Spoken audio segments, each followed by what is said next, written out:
You'll feel it kicking in soon. I am falling in love.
Couldn't leave us well enough alone, could you?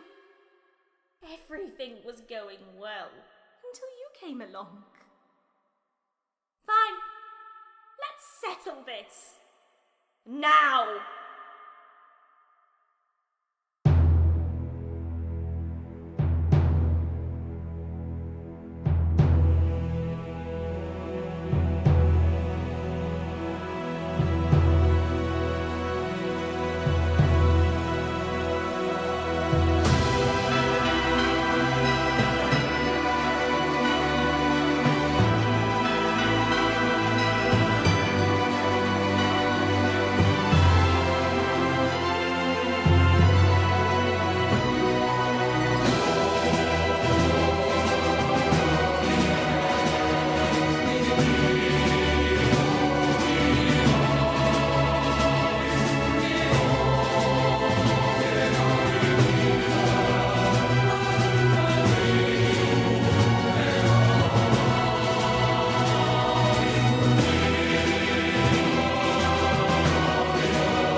We like to believe we live in a world where everything is normal. Horror movies are just movies. Urban legends are just legends. But there seems to be something underground in the wilds of California that might have you rethinking the way you see the world altogether. This story, titled "The Things in the Ground," from a user by the name of Riveting33, shows us that true horror is real, and it's simply waiting deep under your feet, waiting for the right moment. I've been listening to your podcast for a few years now. I started during the lockdowns when I was working from home and needed something to fill the quiet. I burned through your whole back catalog in maybe 3 months, then started over from the beginning. I'm not sure what that says about me, but I heard your Alaskan Tree God episode last week. Good stuff, by the way, and I haven't been able to stop thinking about it. Not that I thought it was a lie or crazy, but the opposite. I believed every word of it, and that's what's been keeping me up. You see, I saw something too, back in 2012 when I was 17. Me and 4 friends out in the desert in Southern California. We were doing things we weren't supposed to be doing in places we weren't supposed to be. And something came up out of the ground and tried to kill us. Now, whatever it was, it definitely wasn't like the Alaskan Tree God thing. But it was the same level of wrongness, that feeling of looking at something that should not exist. So I figured maybe it was time to write this down, because who knows, maybe someone else will find this familiar and write their own story, and maybe we aren't the only ones who have encountered it. The name's Corey. I'm 28 now. I work as an electrician, but when I was 17, I saw something that I still can't explain. Here is what happened. During the summer of 2012, I was between junior and senior years, and I was absolutely convinced I would live forever. My best friend since 6th grade was a kid named Tyler Reese, and together we discovered the greatest hobby in the world: illegal night riding. I should explain what that means. Tyler's family had money. Technically not rich, but very comfortable. And for his 16th birthday, they bought him a Yamaha dirt bike. A beautiful machine, way nicer than anything I could afford. I had a beat-up Honda that I'd bought with 2 summers of lawn mowing money. And our friends Danny and Owen had these old ATVs they'd picked up secondhand. Clunkers, but they ran. The legal places to ride were boring. Designated trails with really low speed limits. Park rangers that would hassle you for everything you did. So we started to explore. Tyler would spend hours on Google Earth looking for spots, like dry lake beds or abandoned quarries, some stretches of BLM land where nobody ever went. We'd load up his truck after dark, drive out to wherever he'd found, and ride until 2 or 3 in the morning. Was it illegal? Mostly, yeah. Trespassing, riding without permits, noise violations, probably a dozen other things we didn't even know about. Did we care? Not even a little. We were 17. We were invincible. And there's nothing like flying across the desert at night with the stars stretched out above you, your headlight cutting through the black in front of you, and the cold air hitting your face. It's the closest thing to freedom I've ever felt. There were 5 of us that night. Me and Tyler on our dirt bikes, Danny and Owen on the ATVs, and Tyler's girlfriend, Keely, who'd ride on the back of Tyler's bike, and somehow never complained about the dust or the cold or the hours of sitting on an uncomfortable seat. She was impressive. Keely really was something else. Most girls I knew back then would have wanted nothing to do with our stupid desert adventures. But Keely was different. She was practical and tough and didn't scare easy. She'd grown up on a ranch outside of Barstow and had probably seen more harsh country by the time she was 12 than most people do in their whole lives. Tyler was lucky to have her. We all knew it, including him. Danny was the type of guy who could not shut up if his life depended on it. The guy just couldn't help himself. It was just how he processed his thoughts. Out loud. Owen was an anxiety-ridden guy, always waiting for the worst things to happen. We gave him a hard time about it, the way friends do, but he was solid still, reliable. When things got serious, Owen was the guy you wanted watching your back, even if his confidence was lacking. Then there was me. I'm not sure how to describe myself. I was just a normal kid, I guess, nothing special. I liked riding and I liked my friends, and I loved the way the desert felt at night. That's about all I can say about me. The night I'm talking about was a Friday in late July. It was hot as heck during the day. Maybe 115, even 120 in the sun, but once the sun went down, it cooled off fast. By 9 o'clock, it was almost pleasant. By midnight, it'd be downright cold. That's the desert for you. Tyler had found a new spot, a dry lake bed about 40 minutes outside of town, surrounded by these low, rocky hills. He'd seen it on these satellite images and got all excited. It was flat, open, no obstacles, no trails, no one around for miles. Perfect. We loaded up around 8. 2 dirt bikes in the bed of Tyler's truck, the ATVs on a trailer behind, a cooler full of water and energy drinks, and of course helmets, goggles, gloves. We had done this enough times we had the routine down. The drive out was the usual mix of music and bullcrap. Danny had the aux cord and kept playing this terrible dubstep that nobody but him liked. Owen was quiet in the back seat, staring out the window. Keely was up front with Tyler, her feet on the dashboard, giving him directions even though he already knew where he was going. I remember feeling good, happy, being young, having friends, doing something you love. I didn't know it at the time, but that was probably the last night I would ever feel that way. Completely carefree, unaware that the world had things in it that could change you. We got to the lake bed around 9:30. We unloaded the bikes, the ATVs, and we geared up. The sun had been down for about an hour, and the sky was that deep purple color it gets before full dark. The stars were just starting to come out, and they looked great out here.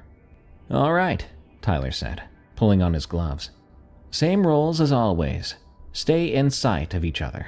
If you break down, kill your engine and wait, someone will come back for you. And if you see headlights that aren't ours, scatter and meet back at the truck." "Yes, Mom," Danny said. "I'm serious.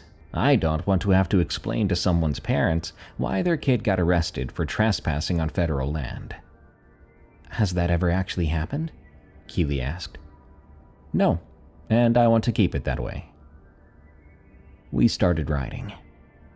God, it was beautiful out there. The lake bed was perfectly flat, better than we had hoped, full of hard-packed dirt that was almost like pavement. You could open up the throttle and just go. Nothing in your way, nothing to worry about. The hills rose up around us like the walls of an arena, black shapes against stars. The only sounds were our engines and the wind. We raced each other across the lake bed, pulling stupid stunts, seeing who could get the most air off the little ridges and bumps. Danny almost wiped out, trying to do a donut, and ended up spinning in circles for about 30 seconds while we laughed at him. Owen, despite being the nervous one, turned out to be the best at wheelies. He could hold one for 100 yards without breaking a sweat. At around 10:30, I stopped to adjust my goggles. The strap had been digging into the back of my head, and I needed to loosen it. I killed my engine and sat there for a minute, enjoying the silence. And it was at that moment I felt something. The ground was vibrating. I was like, is this just me? Maybe some residual buzz from the bike, my body still humming from the ride? But it wasn't. There was something beneath me, something in the ground itself. There was a low, rhythmic thrumming, vibrating my feet, going up my legs and into my chest. I looked around. The others were still riding, their headlights sweeping across the lake bed. They hadn't noticed anything. Then Danny killed his engine. He'd stopped maybe 50 yards away to take a leak, and I saw him freeze, saw him look down at the ground. "Hey!" he shouted. "Do you guys feel that?" One by one, the others stopped.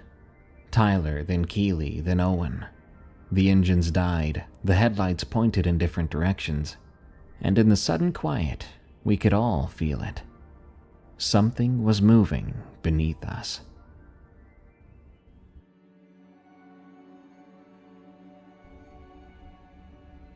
"What the heck is that?" Owen asked, his voice higher than usual. "Underground base," Tyler said. "A military installation. They do tests out here all the time." "That's not a test," Keely said. "That's something moving." She was right. It wasn't a constant vibration. There was a rhythm to it, like pulsing or footsteps, like something walking or crawling or burrowing. "Maybe it's an earthquake," Danny offered. "A little one, a tremor." "Tremors don't move," I said. Everyone looked at me. "I mean, it's moving, isn't it? Can you feel it getting closer?" We all went quiet and listened with our bodies. And yeah, whatever was making that vibration, it was definitely getting closer. The pulses were coming faster and stronger, coming towards us from somewhere to the west. "Get back on the bikes," Tyler said. "Now." We listened. I'd never heard Tyler sound like that before. Not scared, but urgent, and he didn't have time for discussion. We started our engines and the sound drowned out the vibration, and for a second I thought maybe we'd imagined the whole thing. But then, Keely screamed. I whipped my head around and saw her pointing at something off to our left. At first I didn't understand what I was seeing. The ground was moving, but not like an earthquake. There was a ridge forming in the dirt, a raised line of displaced earth, and it was traveling across the lake bed, like some sort of wave. It was fast, way too fast, and it was heading straight for Danny. "Danny, move!" Danny saw it then. His eyes went wide and he gunned his ATV, veering hard to the right. The ridge changed direction. It actually started to follow him. I watched, petrified, as Danny pushed his ATV as fast as it would go. But the ridge of earth closed the distance fast. 20 yards, 10 yards, 5. And then it stopped. Just stopped. That wave froze in place maybe 10 feet from Danny's ATV. The vibration ceased and everything went still. For about 3 seconds, nobody moved and nobody breathed. And then, the ground collapsed. It didn't happen where Danny was. It happened where the ridge had stopped. A section of earth about 6 feet wide just fell in on itself, like a trap door opening, like there'd been nothing underneath it. Dirt and rocks tumbled into shadows, and I heard this sound, this wet, grinding sound, like something retreating. I saw it, just for a second, in the shadows of that hole, something pale, something that moved in a way that made my stomach twist up in these knots. It was pulling back, withdrawing into the earth. And then it was gone. "What the heck?" Danny whispered, then shouted, "What the heck was that?" "We're leaving," Tyler said. "We should go now. Everybody move." We turned our bikes toward where we'd left Tyler's truck and started to ride, fast, dangerously. We'd made it maybe a quarter mile when Owen's ATV died. The thing just stopped. The engine cut out and the lights went dark. We watched it coast to a halt. Owen was still on it, frantically trying to restart it, pressing the start button over and over. "Owen!" I screamed. "Just leave it! Leave it there!" He looked up at me, and then he looked down. The ground beneath his wheels was starting to vibrate. I'm not sure how he got off the ATV that fast. 1 second he was sitting there, the next he was running full speed toward Danny's ATV, with every gram of muscle in his body. Danny reached out and grabbed him by the arm, hauling him onto the back. And then we were all moving again. But behind us, I heard the ground open up. I looked back and saw Owen's ATV drop into the earth. It just disappeared, swallowed whole, the hole closing up behind it like some sort of mouth. And in the dust and the darkness, just for a second, I saw something pale rise up out of it, something with a lot of segments, something completely wrong. Then it was gone, pulled back into the ground, and we were racing across the lake bed with no idea where we were going. Just away. Out of there as fast as we could. Away from the thing that seemed to be hunting us. We rode blind for a long time. I don't mean that literally. We had our headlights, but we weren't navigating anymore. We were just fleeing, pointing our bikes away from where we'd been and opening the throttle, praying that whatever was beneath us could not keep up. It wasn't until Tyler finally slowed down and signaled for us to stop that I realized we had no idea where we were. The lake bed all looked the same, flat and featureless, the hills rising up in every direction, the sense of freedom gone, replaced by a sense of imprisonment. We'd come in from the southeast, parking the truck near a gap in the hills that Tyler had marked on his phone. But in the chaos of our escape, we'd gotten completely turned around. I couldn't tell which direction was which. The stars weren't helping. I'd never learned to navigate by the stars. And even if I had, I was too panicked to think clearly. "Where's the truck?" Danny asked. He was breathing hard, and Owen was still clinging to his back, arms wrapped around Danny's waist. "I don't know," Tyler said. "What do you mean you don't know?" "I mean I don't know, Danny. I was a little busy trying not to get swallowed by the freaking ground." Okay. Danny ran a hand through his hair. "Phones. Yeah, we check our phones. GPS." We all checked our pockets. I watched Danny's face fall as he pulled his out and tried to turn it on. "Of course it's dead," he said. "Forgot to charge it." Keely checked hers, pressed the button. Nothing. "Sorry. It was already at like 40% when we left, and I used it for the drive." Tyler's screen lit up. "Mine's good. 12%, but I've got no signal." Owen was the last to check. His hands were a trembling mess. He nearly dropped the phone twice. 34%, he said. "But no signal here either." "We need to get somewhere higher," Tyler said. "Those hills, we get up on those ridges, maybe we can get a bar, figure out where we are." Nobody had a better idea, so we started to move again, slower this time, heading toward the nearest hill. Our engines seemed impossibly loud now, and every few seconds my whole body would tense up as I mistook every new vibration as the ground possibly opening up beneath me. But it did vibrate, I think, twice during that ride. It was distant, far off to our left somewhere, and it wasn't coming any closer. Not yet. Whatever was down there, it seemed to be circling the edges of the lake bed. I'm not sure why. We made it to the base of the hill and killed our engines. The silence out there was nauseating. You could hear everything.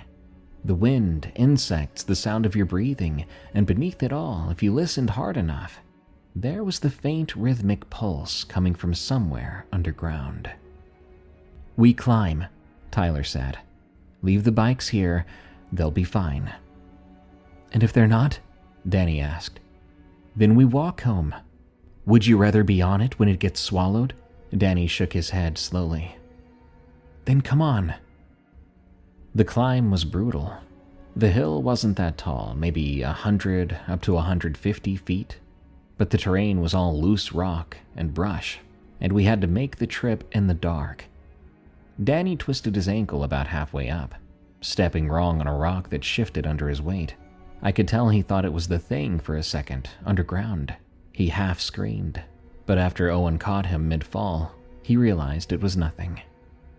"I'm fine," Danny said through gritted teeth. "It's fine, just keep going." Keely scraped her palms raw on a fall near the top, caught herself on a jagged piece of rock. I could see blood on her hands in the moonlight, dark and shiny. But she didn't complain, just wiped it on her jeans and kept climbing. We made it to the ridge around midnight. I remember checking my watch, an old digital Casio my dad had bought me, and I saw the numbers glow in the dark. 12:07 a.m. Below us, the lake bed stretched out like a pale scar in the moonlight. From here I could see our vehicles at the base of the hill, 3 motionless silhouettes clustered together. I could see the hole where Owen's ATV had gone down, a dark pit maybe 200 yards from where we'd originally stopped. And I could see the ground moving. But there were 3 now, 3 separate ridges crisscrossing the lake bed in long sweeping arcs. They moved like sharks circling a raft, never getting too close to each other, but never straying too far from our abandoned bikes. "Oh, Christ," Danny whispered. "There's more than one?" Owen said. His voice was barely audible. "There's more than one of them." Nobody responded. Tyler pulled out his phone after a while. The screen lit up his face, made him look pale and ghostly. "1 bar," he said. "Weak, but it's there." "Call your parents," Keely said. Tyler dialed. We all watched, holding our breath. He put the phone to his ear and waited. His expression didn't change. "Crap, voicemail," he said. He tried again. Same result. "They're asleep. Phones are probably in the kitchen. They do that." "Try mine," Owen said, and gave Tyler the number. Same thing. Voicemail. "Okay, our parents are in bed. That's normal. That's fine. Just call 911. Owen looked at me. "And what are we gonna say, man? There's a monster chasing us?" "Not necessarily. We tell them we're stranded. We tell them something is stalking us, a wild animal. They'll send someone. They have to." "They're gonna think we're pranking them." "You got a better idea?" Owen didn't. He took his phone from Tyler and stared at it. I think he was trying to figure out what to say without sounding crazy. Then he dialed. I couldn't hear the other end of the conversation, but I could hear Owen's side, and that was enough. "Hi, yes, I need help. We're stranded in the desert, outside of..." He looked at Tyler, who mouthed a location. He told them, then said, "We're on BLM land, a dry lake bed surrounded by a bunch of hills." A pause. "No, we're not injured. Not yet, but there's something out here, an animal. It's been stalking us." Another pause, longer this time. "I don't know what kind. It's big, it moves underground like like a really big snake. Maybe, but it's not a snake, it's been chasing us." I watched Owen's face as the dispatcher asked questions he couldn't answer. I could imagine. What does it look like? I don't know. How big is it? I don't know. Big enough to swallow an ATV. Is it venomous? How would I know that? "She's giving me advice," Owen said to us, covering the phone. "For predatory animals, make noise, make yourself look big, don't run." Danny rolled his eyes. "Does she have advice for something that hunts from underground? If not, maybe she's got a nice chili recipe we could try out." Owen didn't respond. He went back to the dispatcher. "We're on a ridge, a hill overlooking the lake bed. No, I don't know the exact coordinates.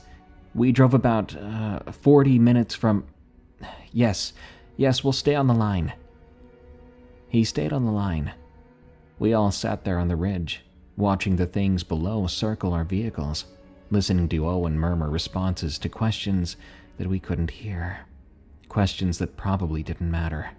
The dispatcher was trying to help. I'm sure she was doing everything by the book, but the book didn't have a chapter on this. They're sending someone," Owen said. "A unit to search the area. She says we should stay where we are." How long? Tyler asked. She doesn't know. They have to figure out where we are first. Yeah, she says if we stay on the line, she should be able to. His phone died mid-sentence. The screen just went dark, and that was it. Our last connection to the outside world. Gone. Owen stared at the dead phone in his hand. Then he slowly put it back in his pocket and didn't say anything. We sat on the ridge until almost 2 in the morning. We were all too tired, too scared to talk. We just watched the lake bed, watching those things circling, hoping to see headlights on the access road soon. A police cruiser, a search party, anything. But nothing came.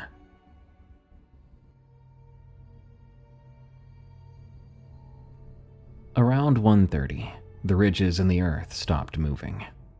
One by one they went still, sinking back into the ground. The lake bed looked normal again, just flat, empty dirt under the stars. Maybe they left, Danny said. Maybe they're sleeping, Keely said. Do they sleep? Nobody knew. Tyler stood up. He'd been sitting on a rock staring out at the desert, and something in his posture looked different. He looked like he'd made up his mind about something. We can't stay here, he said. We've got no water, no way to call for help anymore, and no guarantee the cops are even going to find us. We've got to start moving. Where? I asked. There's a tree line north of here. I saw it on the drive in, a stretch of woods, maybe a creek feeding it. And beyond the trees, there's a town. I saw the lights. How far? 3 miles, maybe a little more. 3 miles across open desert, with those things somewhere beneath us. We'll never make it, Owen said. We might not make it if we stay here either. Tyler looked at each of us in turn. I'm not saying it's a good plan. I'm saying it's the only plan we've got. We move fast, we stay together, and we hope whatever's down there is sleeping or hunting something else. Danny laughed then. It wasn't a funny laugh, more like the sound you make when you've run out of other options. All right, he said. Let's go get eaten in the woods instead of the desert. At least there'll be shade. We climbed down the far side of the hill, away from the lake bed. The ground here was even harder, and hopefully that might make a difference. I didn't know if that mattered, though. Didn't know anything about those creatures or what they could swim through. But it made me feel slightly better, putting my feet on what felt like solid rock. We walked single file. Tyler in front, then Keely, then Danny limping on his bad ankle, then Owen, then me bringing up the rear. We moved as quietly as we could, placing our feet carefully, trying not to make vibrations. The first mile passed okay. The desert was eerily still. It was a windless night, so dang quiet. The moon had risen higher, casting everything in silver light. I could see the tree line ahead, so close yet so far.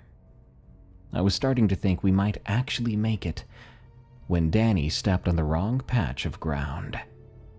It looked the same as everything else, hard-packed dirt and rock scattered across it.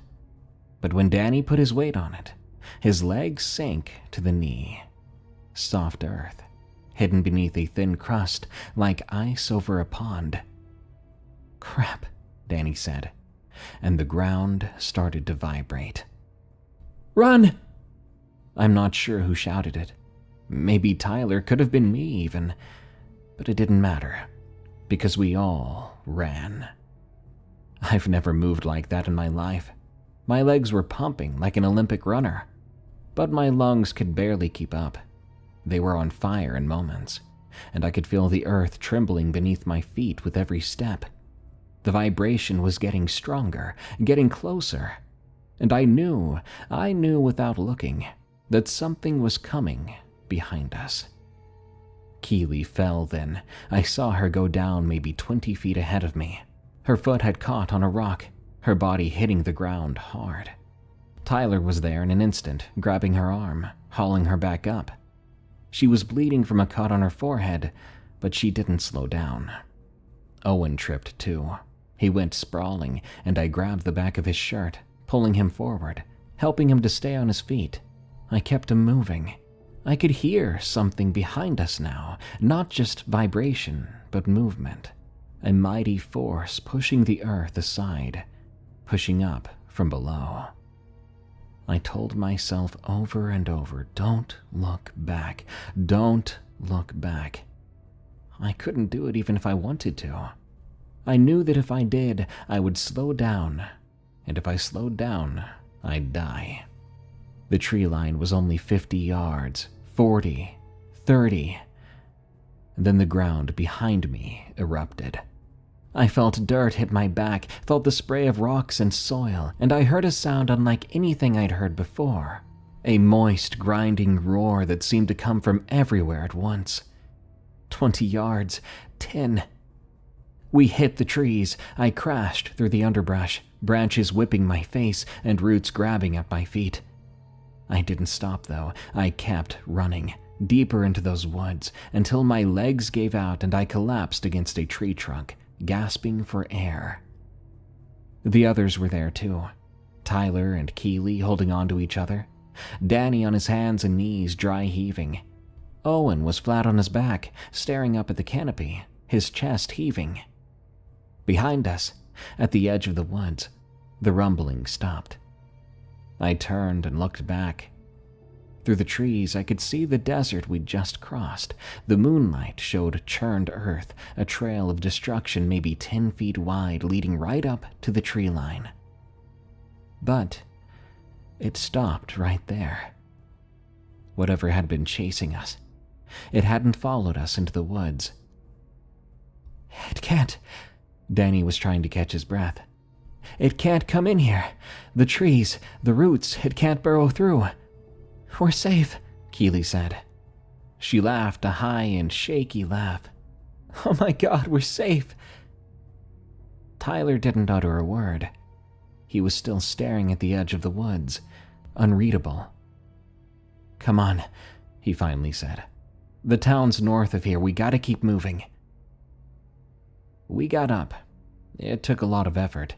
My whole body felt like it had been wrung out like a wet towel, but we got up. We started walking north, picking our way through the trees. It was harder to navigate in here, the moonlight filtering through the canopy in patches. But it was also quieter, calmer. The air smelled like pine trees and soil, wet soil. And for the first time in hours, I felt like I could breathe again. We'd been walking about 10 minutes when I heard something. Footsteps. It wasn't ours either. It was coming from something else, something heavy, crashing through the brush somewhere off to our left. I stopped. The others stopped too. What is that? Owen whispered. We listened. The footsteps were slow and uneven, not that steady gait of a walking animal, but like something stumbling along, something that wasn't used to moving that way. Maybe it's a deer, Danny said, or a bear. Do they have bears out here? That's no bear, Tyler said. The footsteps were getting closer, moving parallel to us, matching our pace. Whatever it was aware we were here. Then I saw it. Through a gap in the trees, just for a second. A glimpse, but it was enough. Grayish white, pale, the color of something that had never seen sunlight. It was hunched over, about 7 feet tall when it was upright, but it wasn't upright. It was struggling, its limbs bent in ways that didn't look quite right, because they seemed to be designed for pushing, for burrowing, not for walking on the surface. Its body was segmented, kind of reminded me of a worm, but thicker, fatter, with limbs sprouting from the segments, 4 that I could see, maybe more. They ended in something like hands, but the fingers were too long and they curved inward, like hooks. I didn't see its face. It then moved behind a tree, and it was gone. "Oh God," Keely said. "Oh God, it came out of the ground. It can walk, it can follow us." I was about to say she was wrong, that it had to be something else, but I'd seen enough of it to know that would be a lie. The thing from the desert was now in the woods with us. At least one of them was, and there was nowhere left to run. We all stopped moving, and we waited.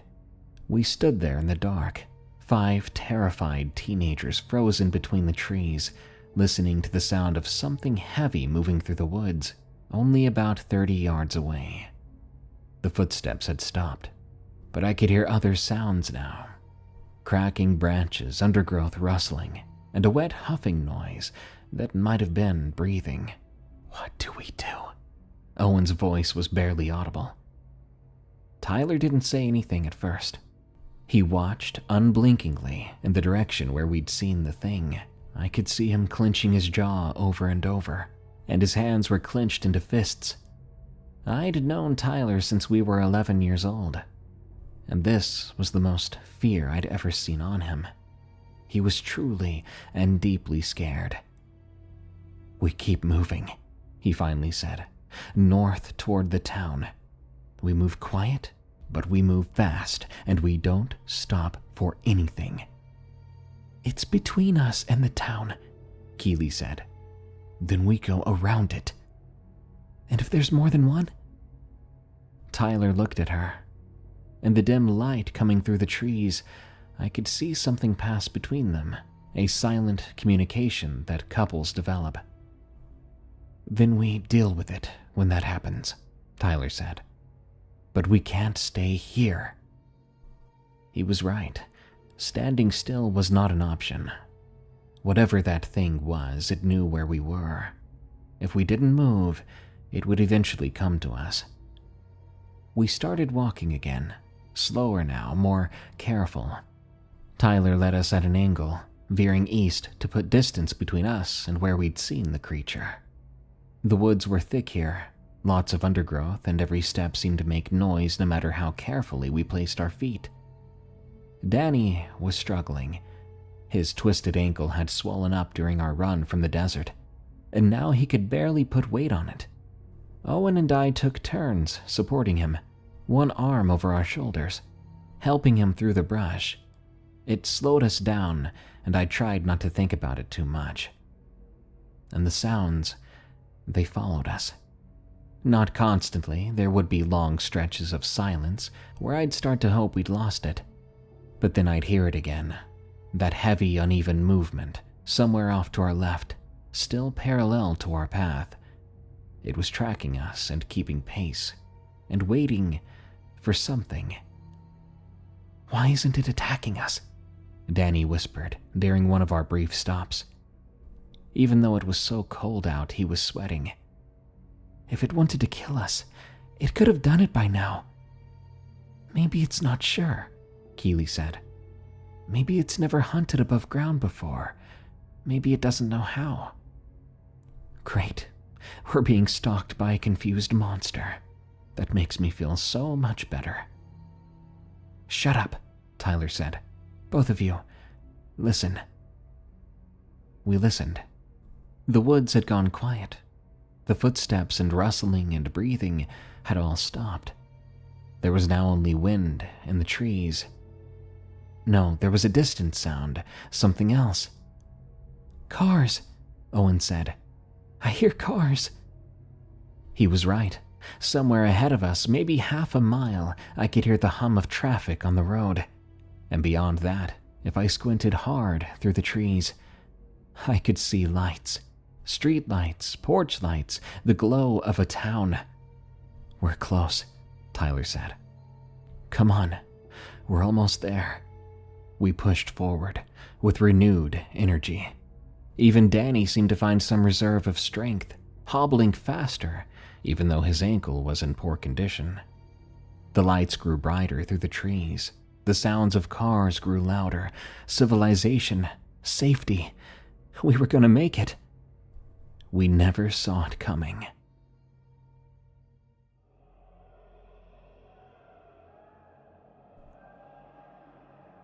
The creature hit us from the right.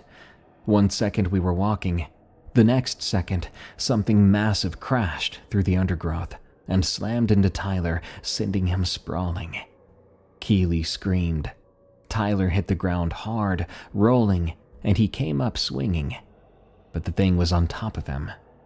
I could see it now, really see it, and my brain couldn't process what it even was. It was truly pale, almost glowing in the dark kind of pale. Its skin was slick and glistening, like something that was never meant to see open air. The segments of its body pulsed and contracted as it moved, each one rippling independently, like the thing was made of dozens of smaller creatures fused together. Its limbs, I still counted 4, were nearly infinitely jointed, sickeningly flexing and bending. They ended in these thick, hooked appendages. It was obviously designed for digging and for pulling things down into the dark. And its head, just a blunt mass at the front of its body, with a vertical split that opened and closed in a way that suggested a mouth. The slit was ringed with something that looked like teeth, but I don't think they were. They were moving like these rasping plates, like what you'd see on a lamprey, designed for grinding, for wearing away. That's what I saw in the half-second before Tyler kicked it in what I assumed was its head. From that angle, I didn't see its face. If it had one, that is. Only Tyler could see it. But at the time, I wasn't thinking about that. His boot connected with a wet thud against the creature's head, and the thing recoiled. I don't think it was hurt. It looked more surprised. It pulled back, limbs scrambling for purchase on the forest floor. Then Tyler was up and running before it could recover. "Go, go, go!" We ran. There was nothing else to do. Danny's ankle didn't matter anymore. The noise we made didn't matter either. We crashed through the woods like animals fleeing a forest fire. The creature came after us. I could hear its heavy, uneven gait, faster now, more confident. It was learning, adapting. Every second it spent above ground, it was getting better at moving through the environment. Then Owen went down. I saw him get his foot caught on something, and he pitched forward, arms pinwheeling. Then he was on the ground, and the creature was right there on top of him. I didn't think in that moment. I just acted. I grabbed a branch off the ground, some dead wood, maybe 3 feet long, and I swung it at the thing with everything I had. There was a thud. I felt the impact travel up my arms, and I felt the branch break and splinter. The creature made a sound, high-pitched, a sort of shriek, and it turned toward me. For one horrible second, I was face to face with it. That eyeless head, that grinding mouth, close enough that I could smell it. This rank mineral odor like wet clay and rotting meat. And now I was certain this thing just didn't have a face. Then Tyler was there, grabbing Owen, hauling him up. Danny was there too, throwing rocks, anything he could find. Keely was screaming at me to run. And so I ran. We burst out of the tree line, and suddenly there was open ground ahead of us. A grassy slope leading down to a road, streetlights, houses, a gas station with its lights still on. The town. We'd made it to the town. I risked a look back. The creature was at the edge of the woods. It had stopped there, its body partially hidden by the trees, that eyeless head turning back and forth like it was sensing us, or something else. Maybe the streetlights, or the sounds of cars and the presence of people. It didn't follow us into the open. I don't know why. Could have been the light or the hard pavement. Nothing to burrow into, nowhere to retreat. Maybe it just knew on some instinctual level that this was not its territory. Whatever the reason, it stayed at the tree line and watched us without eyes. its mouth opened and closed repeatedly, grinding plates catching the distant light. Eventually, it turned and disappeared back into the woods. We did not stop running until we reached the first building we could find. It was an apartment complex, 2 stories, maybe 20 units, one of those cheap stucco buildings you see all over Southern California. There was a light on in one of the ground floor units, and Tyler ran straight to the door, starting to pound on it. "Hello? Please, we need some help. Please open the door." For a terrible moment, I didn't think anyone would come. I thought maybe whoever lived there was going to ignore us, pretend they hadn't heard, and we'd be stuck out here in the open, with that thing still somewhere in the woods behind us, still unsure if it could follow us out. But then the door opened. A woman stood there in a bathrobe, maybe 45 or 50 years old. She had curlers in her hair and a cordless phone in her hand. She was looking at us like we were aliens who had just landed on her doorstep. Which in a way, I guess we were. "Please," Keely said. She was crying, tears cutting tracks through the dirt and blood on her face. "Please help us. Something's chasing us. We need to call the police." The woman looked at Keely, then at the rest of us. 5 filthy, bleeding, terrified teens standing on her welcome mat at 4 a.m. I'm not sure what she saw on our faces, but whatever it was enough. "Come on, get inside," she said. "All of you, right now." We went inside. Her name was Barbara. She had a husband who slept through the whole thing, snoring in the back bedroom, never even woke up, and a cat that hissed at us from under the couch. She set us down in her living room, brought water, and called 911 while we tried to stop shaking. I remember sitting on that couch, looking at Barbara's family photos on the wall, her normal furniture, her normal life, feeling like I'd stepped through a portal from another dimension. Just an hour ago, I'd been running for my life from some sort of real-life monster. Now I was sitting in some stranger's living room, drinking water from a glass with cartoon lemons on it, waiting for the police to arrive.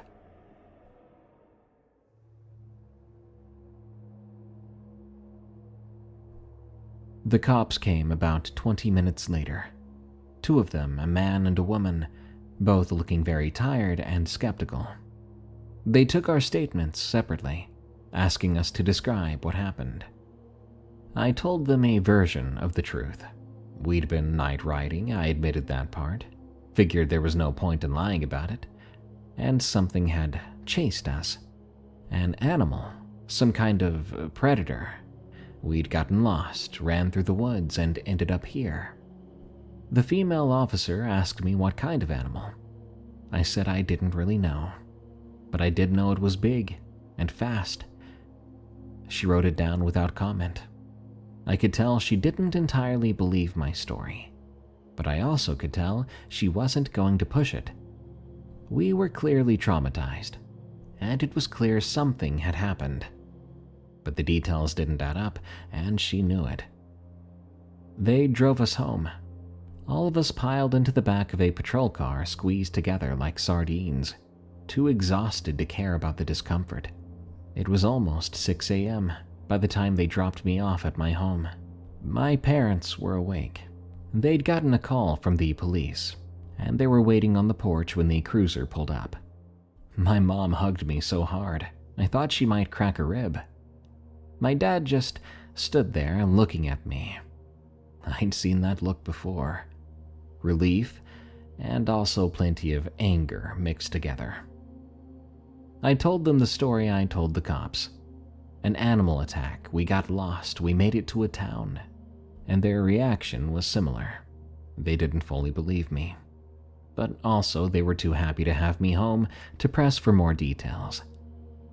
I slept for 14 hours straight, and they let me. The next day, a search was conducted. They found Tyler's truck right where we'd left it, at the gap in the hills near the lake bed. The dirt bikes were still there, and the ATVs were recovered except for Owen's, which was never found. The official report said it had probably fallen into a sinkhole, which was not uncommon in that area. The holes in the lake bed were documented. 3 of them, the report said. Subsidence events caused by underground erosion, possibly an old aquifer that had collapsed. A natural phenomenon, nothing unusual. No animal was found, no tracks even. No evidence from out of the ordinary. Case closed, I guess. Our friends and I, after a few months' break, continued our nighttime hijinks, but we never went back or anywhere near that lake bed. We went to new, different places. Places we knew were safe. But a few months after that, well, something happened. It wasn't as major as the story I just told you, but I feel I should mention it. I was driving home from work, a late night shift, nearly midnight. I was on a stretch of highway that cuts through empty desert. Nothing around for miles, just sand and the occasional cactus. But my car, it started to vibrate. And it wasn't from the engine or the tires or the road. The whole car was shaking slightly, like I was driving over a series of small bumps, but different, deeper down. However, the road I was on was smooth. I could see it in my headlights, flat, perfect asphalt. Then I looked in my rearview mirror. Behind me, about 100 yards back, the ground was moving, a ridge of displaced earth traveling alongside the highway, keeping pace with my car. The trauma came back up. I floored it. I'm not sure how fast I went, 90 maybe, even 100, fast enough that the steering wheel was shaking in my hands. One wrong move would have sent me spinning off the road. The ridge kept pace for about 30 seconds, then it veered off, disappearing into the darkness. It was gone. I didn't slow down until I was back in the city, but I didn't stop trembling then. I parked in my driveway, sitting in my car with the engine off, just trying to steady my breathing. I kept this event to myself, because I didn't want to scare my friends. By then, the events of that night had become a distant enough memory that we could all almost claim it was just a shared nightmare. If I told them about this, it would make it real again. So I kept it private. Now, it's been 12 years, and I'll never forget about that lake bed.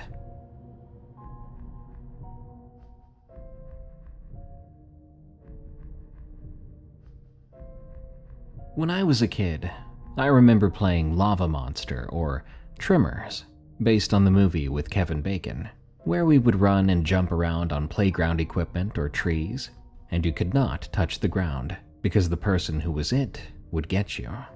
Now, I don't know about playing that game for real. I'm not too good at climbing anymore, or running for that matter. Good night. This has been Unexplained Encounters. I'm your host, Darkness Prevails. For more scary stories like this, check out my podcast.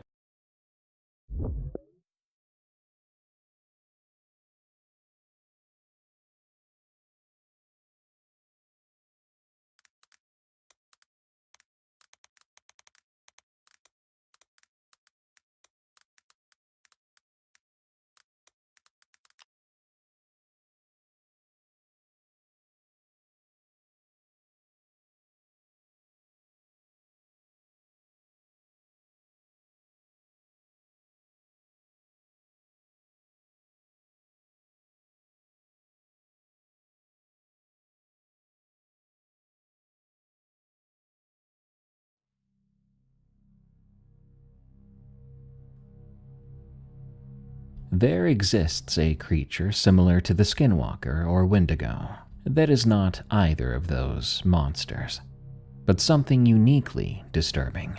Whatever it truly is appears to haunt the lands of the Four Corners region, and it likes to find people to stalk for months at a time.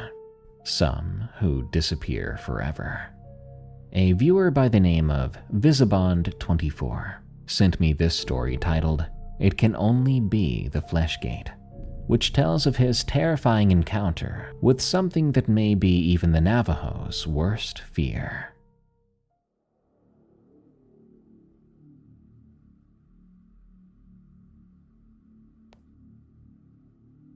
I haul livestock for a living. Cattle mostly, sometimes horses. I run this independent operation out of New Mexico, which means I own my own rig, and I've been on contracts, and I spend more nights sleeping in my cab than I do in my own apartment. If it's not obvious to you, this is not the life I planned for myself. But it is the life I've got, and after 11 years, I've kind of made a peace with it.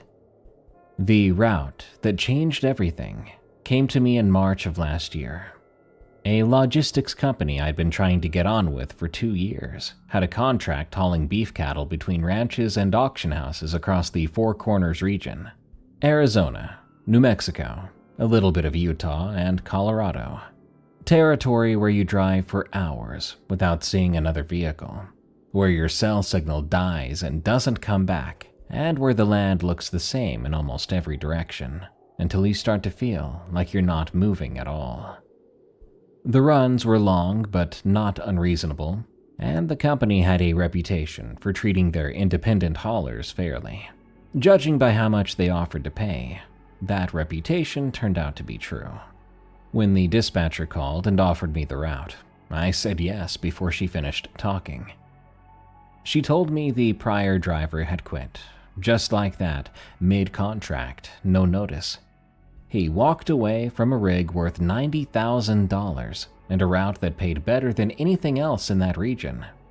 She said he refused to explain why, said he would not return their calls. I asked if something had happened, maybe some kind of accident, or perhaps some drama with one of the ranches. She thought for a moment, then came back with a no. There was nothing like that. She said sometimes guys just burned out. The isolation got to them. It happens. I didn't push it then. I needed the work, and that sounded like a good explanation to me. The first run was a Monday. I picked up 32 head of Angus from a ranch on the Arizona side of the reservation and hauled them southwest toward a feedlot a few hours away. This was a typical route, which I'd done 100 times before on other contracts. Nothing special about it. 8 hours of driving, broken up by mandatory rest stops, an overnight layover at a ranch along the way to let the animals rest and water. Then another 4 hours to the destination. The loading went without a hitch. The cattle were calm, which isn't always the case in this business. Some herds spook easy, especially if they've been handled rough or if there's weather coming. But these were good animals. They were well managed, and they walked up the ramp into the trailer without much of a fuss. I checked my water tanks, checked the ventilation, did my walk around, then I pulled out before noon. The drive was so quiet. I listened to the radio until the stations faded to static. Then I drove in silence for a long while. The land out there helps to empty your head. You see just red rock and scrub brush and sky so big, it makes you feel like you're at the bottom of something, instead of on top of it. To be honest, I've always liked that feeling. Some guys hate the isolation, but I've never minded being alone. I made my first rest stop around 4 in the afternoon. Federal regulations say you have to give livestock a chance to rest and rehydrate every so often, so I pulled off at a wide spot in the road, got out, and walked back to check on the herd. They were fine. They were standing in loose groups the way cattle do. A few of them were drinking from the trough. I counted heads, to be sure, checked for injuries, and I made sure nobody was down. Everything was A-okay. But when I started walking back to the cab, I stopped. I'm not sure why. There wasn't anything to see. The desert around me stretched on in every direction, flat, dotted with juniper and sage, empty all the way to the horizon. There were no other vehicles or landmarks, nothing moving. I stood there for a few seconds, just looking. There was this feeling inside me, like I was forgetting something. I think we're all familiar with that feeling. It was like I left the stove on or missed an appointment. It became a nagging itch at the back of my skull. Something was wrong and I simply couldn't figure it out. I shook it off, telling myself if it was something that wrong, I would have remembered it. I got back in the truck. Later on, the overnight stop was at a ranch about 40 miles off the main highway. The rancher who owned the property was a guy who had been running cattle out there for decades. The company I drove for had an arrangement with them. Their haulers could use his property as a rest stop, water the animals, sleep in their cabs for the night. In exchange, the company paid him a monthly fee, and his hands would help with loading and unloading. I pulled in around 7. The sun was going down, a long, slow fade. The rancher wasn't around, but one of his hands met me at the gate, showing me where to park.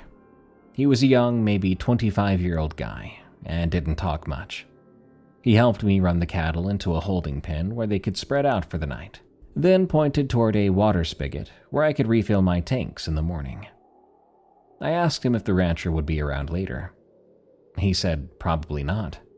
I asked if there was anything I should know about the area. Any problems with the route or the prior driver. He looked at me for a moment, reminded me of someone trying to make a decision in their head, then shrugged and said he didn't know anything about that. I thanked him and he left. I ate dinner in my cab. Nothing beats a microwave burrito from a gas station, a bag of chips, bottle of water. I sat there for a long time, watching the last light bleed out of the sky. The cattle were quiet in their pen. I could see them through the windshield, dark shapes against a darker ground. Nothing moving much. I don't remember what time I fell asleep. I don't remember dreaming either. I woke up once during the night, and right away I couldn't tell what had pulled me out of my sleep. There was no alarm or loud noise that I recall, just I was suddenly conscious, and my heart was beating a little faster than it should. So I lay there in the dark, quietly, and I listened. The cattle were making noise. They weren't very loud, so they weren't panicked, but they did seem restless. They were shuffling about. There was a few low sounds, not quite mooing, more like the noise they make when something's bothering them, but even they may not be sure what it is. I sat up and looked through the windshield toward the pen. I couldn't see very much. There was no moon that night, or if there was, it was behind clouds, just the vague shapes of the cattle pressed together into a mass. They'd moved to the far side of the pen, all of them, packed real tight against the fence. I could see the dark bulk of them clustered there, facing away from the open desert, facing away from the dark. Wanting to know what they were up to, I watched for a while. The sound of them settled down after a few minutes, and whatever had bothered them seemed to pass. Coyotes probably, I said to myself. Maybe a mountain lion somewhere in the distance. Animals are real keen about predators sometimes, especially compared to humans. I told myself that was it. Likely just coyotes. I lay back down and stared at the ceiling of the cab for a while before I fell asleep again. In the morning, I got up with the sun and walked out to check on the herd. They were calm now, standing in normal, loose groups, drinking from the trough, acting like nothing had happened the night before. I counted heads. All 32 accounted for. I was walking back to the truck when I noticed marks had been left in the dirt. There was a patch of bare ground between the pen and where I'd parked.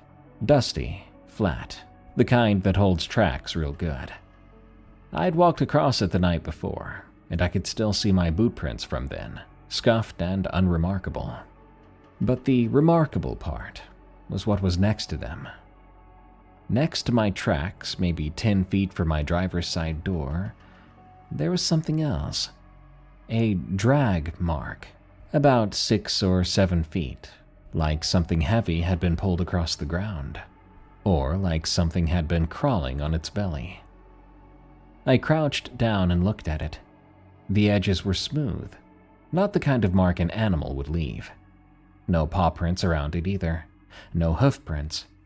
Just one long furrow in the dust, slightly curved. Whatever made it had been moving slowly from the looks of it.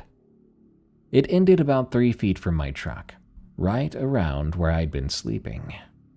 I lost track of time looking at it. Eventually, I stood up, finished my walk around, and got back on the road.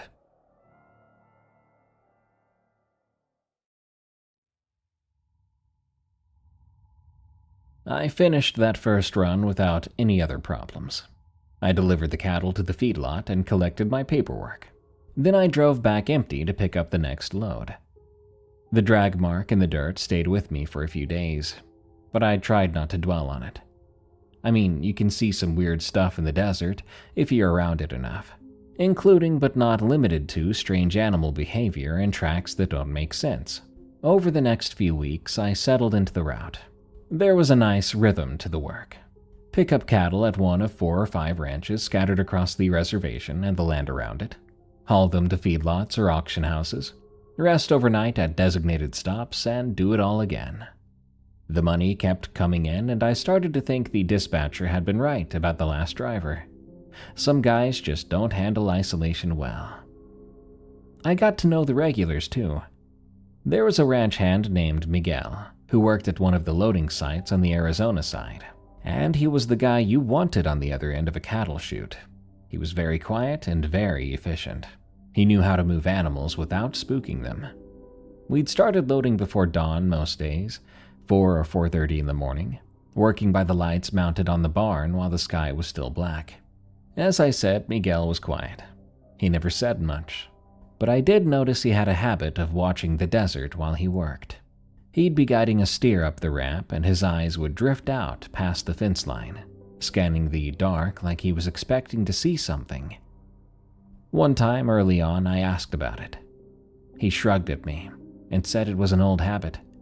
His grandmother used to tell him not to turn his back on the open desert after dark. He said it like a joke, but he didn't laugh. There was a truck stop about an hour east of the reservation border, where I'd fill up between runs. The place was called Hal's, or at least that's what the sign said, though I never met any guy named Hal. The woman who ran the register was Navajo, and looked to be in her 70s, with gray hair pulled back tight, and a very kind-looking face. Her name was Dorothy, which seemed wrong somehow, too ordinary for someone who looked like she'd been there since before the highway existed. She was also quiet. Must have been the norm around here. But she would nod at me when I came in, and sometimes she'd ask how the drive was. I got the sense that she was asking about more than just traffic or weather. One night I mentioned the prior driver to her. I was paying for a diesel and a coffee, and I don't know why I brought it up. I guess I was trying to make conversation. I said I had taken over a route from a guy who quit suddenly, and I was curious if she knew anything about it. She then asked which route. I told her. She nodded slowly, like I'd confirmed something she already suspected. Then she handed me my change and said I should be careful driving at night. She said it flat, no emphasis anywhere. Very mundane-like. I waited for her to say more, but she just turned away and started to restock the cigarettes behind the counter. I left without another word. The other truckers on the CB were a mixed bag. Mostly guys like me, independents running livestock or freight across the empty parts of the state. A few of them had been working the area for years, and late at night, when the roads were dead and there was nothing to do but drive, sometimes you'd hear them chatting. There was a guy who called himself Nighthawk. I never met him in person, and I never saw his rig, but I heard his voice on the radio a few times a week. He had opinions about everything. Government cover-ups and secret military bases. He said things lived underground. I swear he was the kind of guy who'd blame a flat tire on a conspiracy. Mostly I just tuned him out. But one night he started talking about something that made me pay attention. He said that there was something out on the roads, something that had been around for a long time, but was getting bolder. He said the tribes knew about it, and had known about it for generations, but they wouldn't talk about it with outsiders. He said it wasn't a skinwalker, and it wasn't a wendigo. It wasn't any of the things white people like to name because they'd seen them in movies or on the internet. He said it was older than the names, and it was hungry. Then someone else on the channel told him to shut up, that he was going to scare the new guys. Nighthawk laughed and said the new guys should be scared. After that, I turned off the radio. Just another conspiracy nut trying to entertain himself on a long haul, I told myself. There was nothing out here but coyotes and empty road. Around run 6 is when I saw it. I was maybe 3 weeks into the contract. The route had become familiar by then, almost boring. I knew which stretches had cell service and which didn't, and where the potholes were, which rest stops had.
Hey, what's up guys, and welcome back to another Scary Stories video. And today we're getting into some scary skinwalker stories, and these stories are all sent in by you guys, viewers of the channel. And over the past few months, I've received a lot of skinwalker stories, so I decided why not just make a full dedicated video to scary skinwalker stories. These stories are great. You guys have had a lot of run-ins, it seems, with skinwalkers or something of that nature. Super scary stuff, but it's going to be a great video. I appreciate you stopping by. It means the world. Please like the video and subscribe to the channel if you haven't already. It helps so much, and the channel's goal is 1 million subscribers, so please subscribe and sit back and relax, and let's get into some scary skinwalker stories. My skeptic father still can't explain what he saw in Navajo Mountain, Utah. Hi Snook. Love your channel and just wanted to share the story I wrote about my skeptic of a father's experience of seeing a skinwalker. My father and uncle have a story of living as outsiders, non-native, Caucasian young people on the reservation. Their tale of experiencing a skinwalker.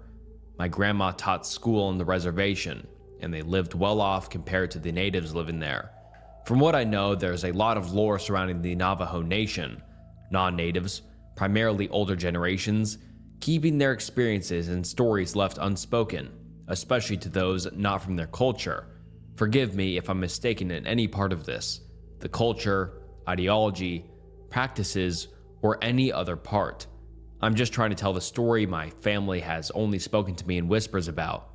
My grandmother, father, and uncle lived there for a few years, and their experience was much different than the Navajo people who had lived there for generations upon generations.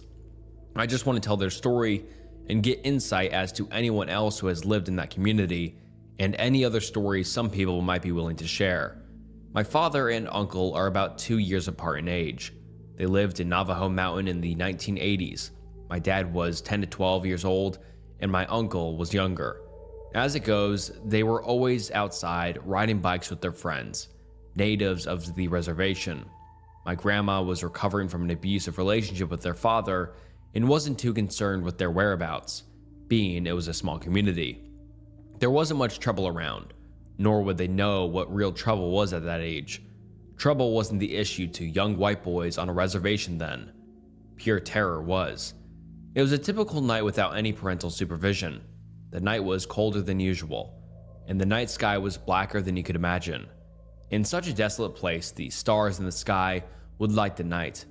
This night was as if the earth had moved to a different dimension, an abyss. The boys raced each other as they did every night, until they were compelled to force their brakes in unison. They simultaneously looked up.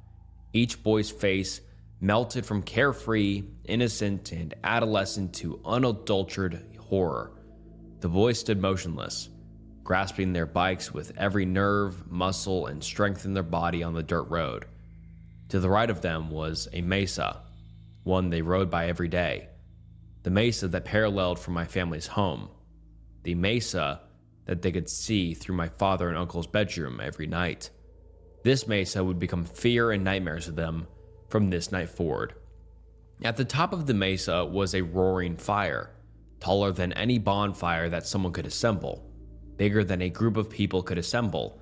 It raged and was unbelievable. It was almost as tall as the mesa itself. More unbelievable was the pitch-black figure seen cavorting around the bonfire. The native boys with my father and uncle informed them this was not a typical Navajo dance or ritual. Pits began to form in their stomachs. Friends of my father and uncle turned back around without a word and bolted back to their homes. My father and uncle threw their bikes to the ground and ran across the unpaved road into their home.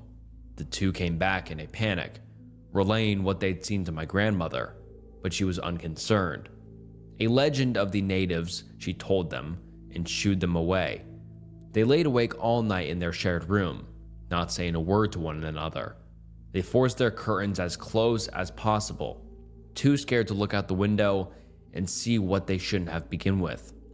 Neither could shake the images burnt into their memory. But the sun managed to rise and peeked through into their room. A sense of release washed over them as the darkness had faded. The boys left their bed and traveled to the kitchen to try a second time to tell my grandmother what they saw that night. They tried to get a handle on what they saw, but it was as if they couldn't explain it. Again, my grandmother brushed them off with a coffee and newspaper more important than their story. She told them to climb the mesa and investigate. The boys wrangled their friends who shared the experience with them the night prior as they passed on their bikes. The friends stayed on the dirt road, looking up at the mesa as my father and uncle climbed up to see any evidence of the hell-burning fire they witnessed together. The mesa wasn't much taller than an average one-story house, so the brothers took less than 2 minutes to climb to the top where the nightmare took place. When they got to the top, they were hysterical and also relieved. There was no indication a bonfire of that enormity, or even a fire at all, had taken place on that mesa. They had clearly seen it the night earlier. They climbed down and told the message to the friends who had also been a part of the shocking scene. Their native friends looked at them in shock, but neither said a word to them. They immediately turned their bikes around and proceeded home. It was never talked about again, despite my father and brother asking about it. My grandmother and everyone else in the community refused to talk about it again. My father is a skeptic.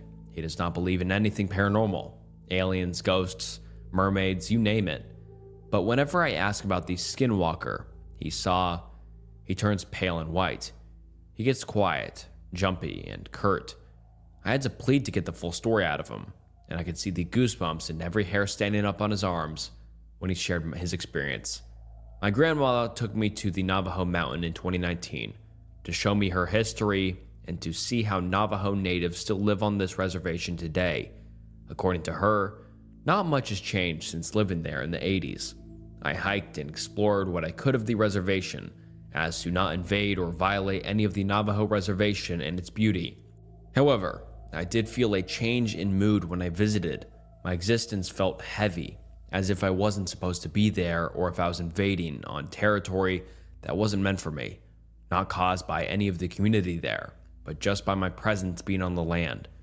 I will never forget my experience visiting and all that I learned about reservation life. My intention is to hear any other stories from Navajo Mountain residents or talk with some people with similar stories in the Navajo reservation. I climbed the mesa where the skinwalker my dad and uncle claimed had its ritual. I felt pretty normal until I got to the top and stood in the middle. I felt some darkness creep into me as I stood there. I've never been the same since. The Watcher Beyond the Ridge. I've heard that some places just don't want you there. Not because of anything you've done, but because you don't belong. Because something older and quieter is already watching, already listening, and it doesn't like being disturbed. I used to think stories like that were just a myth, backwoods superstition, the kind of stuff old people whispered at night when the wind howled too long. I'd roll my eyes when I'd hear them. Skinwalkers, ghost lights, wendigos, creatures that weren't meant to be named. They were stories you told around a fire when the batteries in your flashlight died. I used to laugh at all of it. Then I went back to my grandfather's land, and I stopped laughing. I grew up in the Four Corners area, Arizona side, a place where the map turns to rust and shadow, where the air is bone dry and even the birds seem to watch you sideways. If you've never been out there, let me paint it for you. There are miles of jagged rock, dead rivers, and canyons that seem to breathe when the wind moves just right. The land feels hollow in places, like it remembers things you'd rather it forget. My grandfather, Daniel, was full Navajo, born in the late 30s. He was a silent man, not the kind who told stories for attention or amusement, but when he did speak, it always landed like a stone dropped in still water. One time, when I was maybe 10, I asked him why he never went out past the ridge at night. It was the flattest part of the whole land, beautiful and wide. Nothing but desert scrub and sandstone and sky. I liked to sit out there with my comic books. I figured he avoided it because it was a long walk. But he just looked at me and said, "That's where the Watchers move." I asked him what he meant. He didn't answer. He just went back to whittling wood like the conversation never happened. Later, my dad told me not to worry about it, that Grandpa was old, grew up with strange ideas. The desert does things to you, he said. People used to make up monsters to explain things they couldn't face. Just remember, we're not superstitious. That stuff's not real. I believed him. For years, I believed him. Fast forward to 2018, I was 24, fresh out of a long-term relationship that had ended like a controlled demolition. Quiet from the outside, but everything inside collapsed. I'd graduated from university that spring, but I wasn't ready for anything. Couldn't take a job, couldn't talk to people, couldn't sleep without feeling like I'd been dropped into the world with no parachute. So I did what most rootless people do. I went backwards. My grandfather had passed a few years earlier, and the old family cabin had been sitting empty. My dad had stopped visiting after the funeral, said it gave him a weird feeling, so it just sat there, waiting. It felt right somehow, a place to reset, to be quiet. No Wi-Fi, no traffic, no X, just me, the sky, and the desert. I packed a week's worth of food, some books, a journal, and headed out just before Labor Day weekend. The drive out there is like a time machine. First, you lose the pavement, then the radio stations, then the phone signal. You start seeing rusted out trucks half swallowed by the earth, faded signs in 2 languages, stray dogs that watch you as you pass like they're judging something you can't see. Eventually, even the fences disappear. It took me 6 hours to reach the cabin, most of it on roads that hadn't seen a grader in decades. The last half mile was a dirt trail barely wide enough for my Tacoma. Sagebrush scraped the sides of the truck, and the sun hung low like a lid on a pot, turning the sky an angry, gorgeous red. Then I saw it, just like I remembered. A single-story structure made of weathered pine and stone, tucked between 2 sloping ridges, The place looked half swallowed by the land. No lights, no movement, just stillness, like I had been dozing off for decades and was surprised to be awake again. I stepped out of the truck. The silence hit me first. You don't realize how loud the modern world is until you're somewhere that's truly quiet. No planes, no traffic, not even birds. Just the crunch of gravel under your boots and the occasional sigh of wind through the junipers. I stood there for a long minute, just listening. It was peaceful, yeah, but it also felt tense, like the land was watching me watch it. I told myself it was just the stillness messing with my head, that I was projecting. But a part of me, the part I'd learned to ignore, was whispering something else. This place hasn't forgotten you. I brushed it off, unlocked the door, and stepped inside. I woke around 2 a.m. to the sound of something moving outside. Not the casual rustle of a rabbit or a deer. This was deliberate, slow, heavy. I killed the light and moved to the front window, heart already pounding. There was someone standing on the ridge. No flashlight, no gear, just a silhouette against the moonlit rocks. Perfectly still, staring at the cabin, staring at me. I stayed frozen at the window for maybe a full minute. Eventually, the figure turned, too fluidly, and disappeared behind the ridge. I should have left right then, but I didn't, because I still thought I was imagining things. That would change. I spent the next morning trying to rationalize. I even hiked around the ridge, looking for prints, gear, anything, but there was nothing. Just undisturbed sand and stone and that same awful silence. I returned to the cabin with my skin prickling like static. All I could think about was my grandfather's warning. That's where the watchers move. That night, I kept the porch light on and slept with a hunting knife under my pillow. I didn't sleep much. Just after midnight, I heard it again. This time, it was footsteps. Slow, deliberate, crunching on gravel just outside the door. And then, a voice. It sounded like my mom. But it wasn't. It was wrong, too slow, too flat, like a cassette tape recorded underwater. "It's cold out here," the voice said. "Let me in." I froze. Then it said it again. Same intonation, same syllables, a perfect repeat. I reached for the knife and whispered the prayer my grandfather used to say before every hunt. I didn't remember the words exactly, but I remembered how it felt, like spitting iron into the air. The voice stopped. I waited for hours, barely breathing, hand white-knuckling the blade. When dawn finally crept through the window, I looked out. The ridge. It was back. The figure.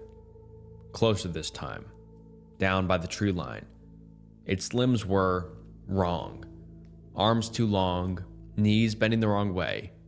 The skin looked stretched, tight like plastic wrap over something hollow. In the face, there wasn't one. Just blank, featureless skin, like wet clay. Then it tilted its head and mimicked the voice again. "It's cold out here." I stayed locked inside until sunrise. By morning, I had decided I was leaving. When I opened the front door, I froze. On the porch was a dead coyote. Its eyes were gone. Its mouth was filled with rocks, and next to it, carved into the wood, were symbols. Deep, jagged, ugly. I didn't recognize them, but I knew what they meant. A warning. I packed everything in under 5 minutes. Didn't clean, didn't lock the door, just got in the truck and floored it. As I drove away, I made the mistake of checking the rearview mirror. The ridge. The figure. Still watching. When I told my father, he didn't believe me. When I told my grandmother, she didn't blink. Just nodded and said, "You saw one of them. A Yi, not a Lushi. A skinwalker. A shapeshifter. A dark medicine user. Something that mimics life without being alive." She told me they live on the edge of things, ridges, twilight, dreams. That if you hear your name called by a familiar voice in the dark, you never answer. I sold the cabin 2 years later to the nation. Haven't been back. But sometimes when I drive near Chinle or Window Rock, I'll feel that stillness creep in again, that quiet tension in the chest, and I'll check the ridges, because I know it's still out there, waiting, watching, and remembering me. Hey Snook, I'm a huge fan of your channel, and I thought I would come on here and share with you a true story about my near encounter with a skinwalker. Every word I type here is true, and I'm still mulling it over. Anyways, on to the story, and I hope you and your viewers enjoy. 4 days ago, I posted a video on TikTok replying to a comment asking about skinwalkers and what mimics are. I posted a comment on a video about a lady who was seen in a public bathroom making faces and struggling to imitate human speech in a mirror, and I suggested she might have been a mimic or skinwalker. This is where I fucked up. You know how saying skinwalker is a surefire way to draw them to you? Well, I said skinwalker, and I counted just how many times I said it. 20. I said it 20 times in one video. I know, that was super dumb of me, and I've learned my lesson. Now onto the consequences of my stupidity. It took them a day to get here, but 3 nights ago, I woke up at 1:50 in the morning after only 3 or so hours of sleep with a massive headache similar to a hangover, even though I didn't drink before I went to bed, and an extremely uneasy feeling in my stomach. So, I was just goofing around on my laptop until 3 a.m., sharp, when I heard the most terrifying sound I've ever heard in my life. I don't know how to describe it. I wasn't able to record it on video because it didn't last long enough for me to pick up my phone, go to the camera, switch to video, and press record. Believe me, I tried. But the second I reached for my phone, it stopped. It started out as one inhuman voice that seemed to be calling out. Then another voice that sounded the same started calling back. It was so damn loud. My friend on the completely opposite side of the complex heard it. It was one loud, long note with no rasp or breaks in it, and it was wavering up and down in pitch, but only slightly. I messaged the group chat and asked him what the hell that was, and he said what I feared, and that's when the true horror started. My friend saw one of them through his window multiple times while we were talking on Discord, and he said that they seemed to be searching for something, or someone. That's when I came clean and told him what I did, and he tore me a new one. Now, I'll admit, when I filmed the video, I said skinwalker a lot, feeling like I had the most valid god complex. I thought that I'd be fine and dandy, as I live on the edge, but also in the middle of my apartment complex. Think left center stage. But there's a lot of light near my apartment, which I believe is the only reason I'm here typing this. At around 4 in the morning or so, I heard, and I'm not fucking joking, one of them growling right outside my window. It was right there, more feet away from me. I mean, in that moment, that if I looked at it, I was dead meat. I kept my blinds down and sat shaking on my bed, frantically typing to my friend that one of them was outside my window. My friend at this point was using talk to text and was also ended up saying skinwalker 4 or 5 times, which pissed them off even more. So, one of them was scampering around outside his window. He's on the 2nd story, and the other was hanging around mine. I'm on the 1st floor. I tried to drink a Dr. Pepper, as it's my comfort drink, but I felt sick to my stomach and was shaking too bad. I was terrified, panicking, and nearly shitting my pants. I felt fear, terror even, before, but nothing like this. So I sat on my bed, typing away for hours until it got light outside. Then I went back to sleep, only to be attacked by the worst sleep paralysis I've ever had in my life. So, there you have it. I know I fucked up, and I firmly believe that that was both a warning and an if you come outside, you're going to be my early morning breakfast. So guys, the moral of the story is never, ever, ever say skinwalker and think you'll be fine. That nothing will happen to you, because I guarantee you, you're not special to them.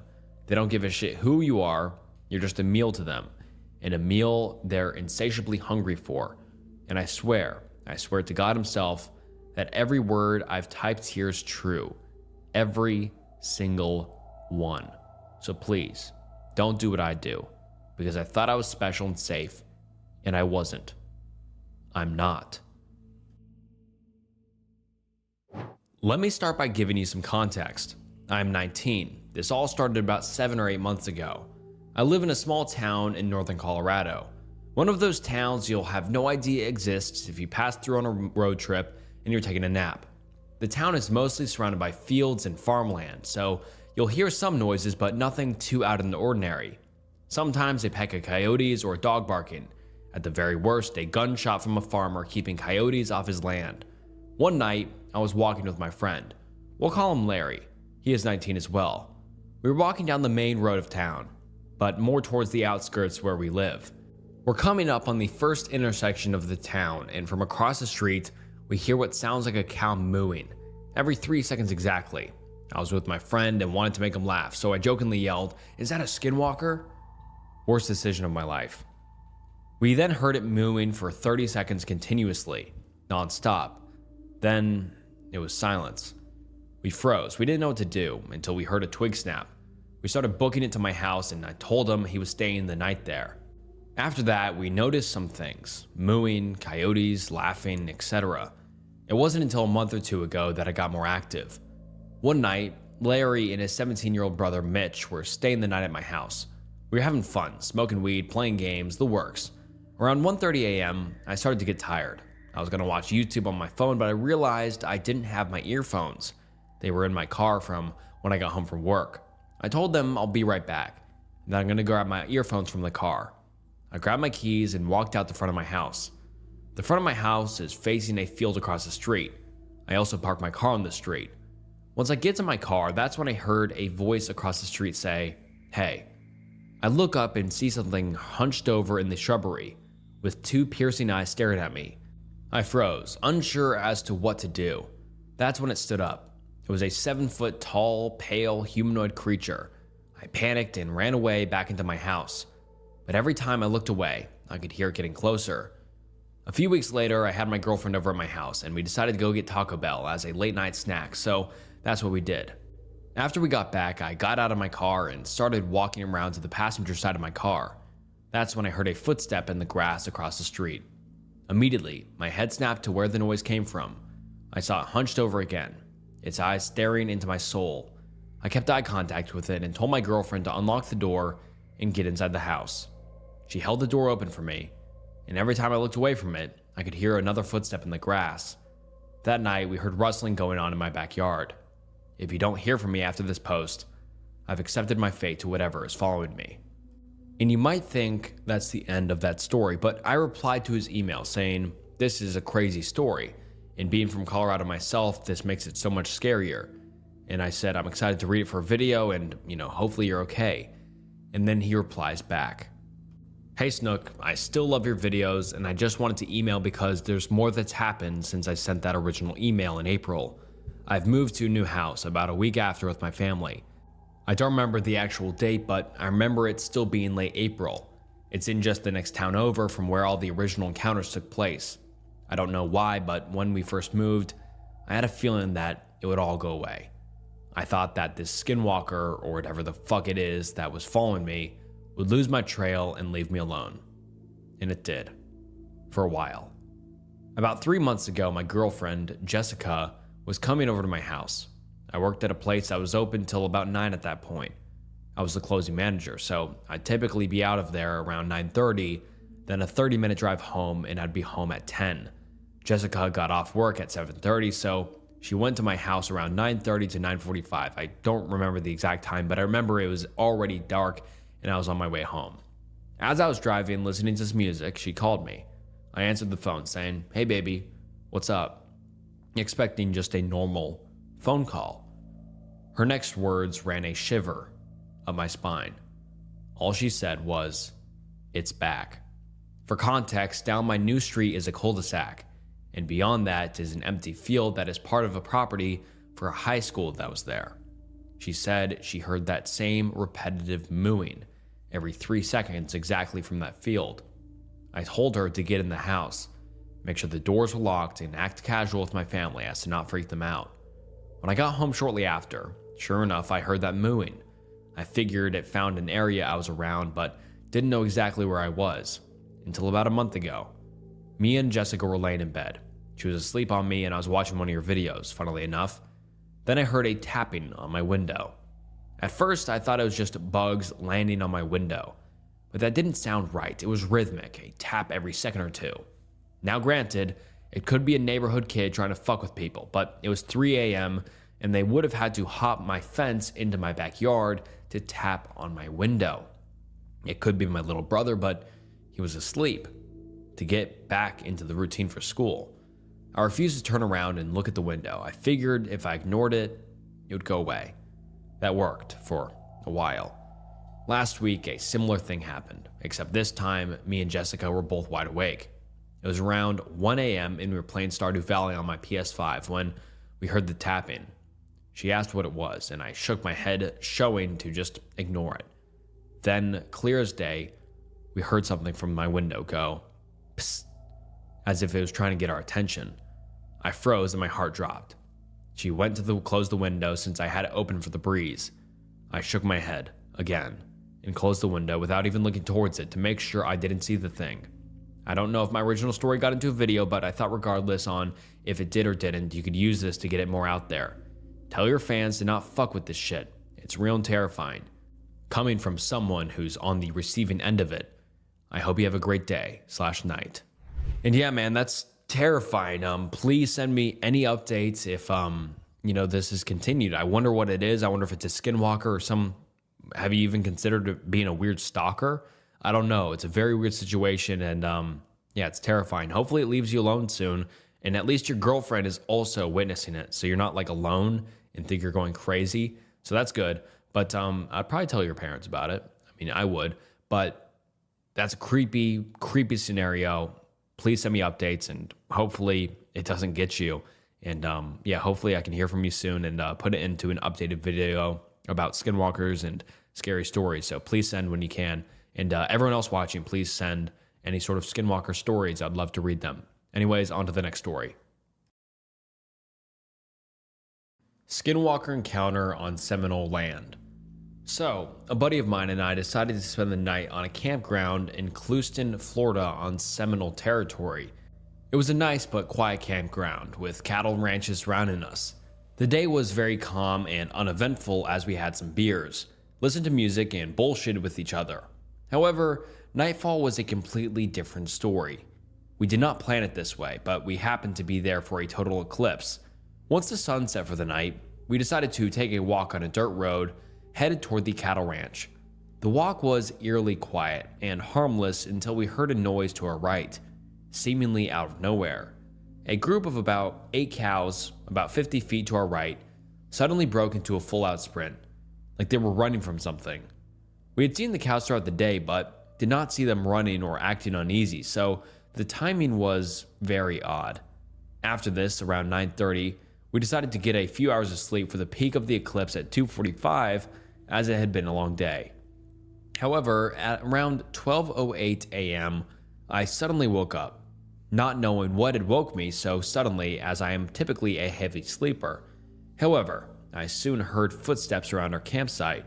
We have been mindful of throwing out our trash, as this is one of the few areas in South Florida where bears are common. However, whatever was creating the noise sounded bipedal and stayed for hours instead of a few minutes like bears typically do. Unfortunately, I was the only one awake until around 2:30 a.m. For those 2.5 hours, I heard constant footsteps near where we had our fire and around the tent. At one point, I heard a deep exhale right next to my ear outside of the tent. However, things took a turn for the worst at around 1:45 to 2 a.m. when I heard a gut-wrenching cries of a cow in the field about 100 feet to our left. It genuinely sounded like flesh being torn off of its skin. During this time, the footsteps and sounds were still there.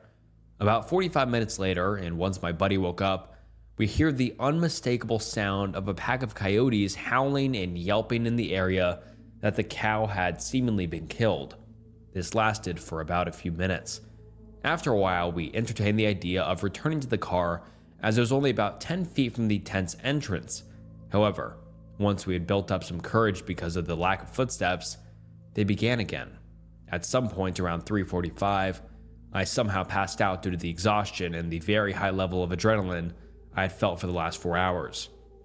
However, when I woke up at around 9 a.m.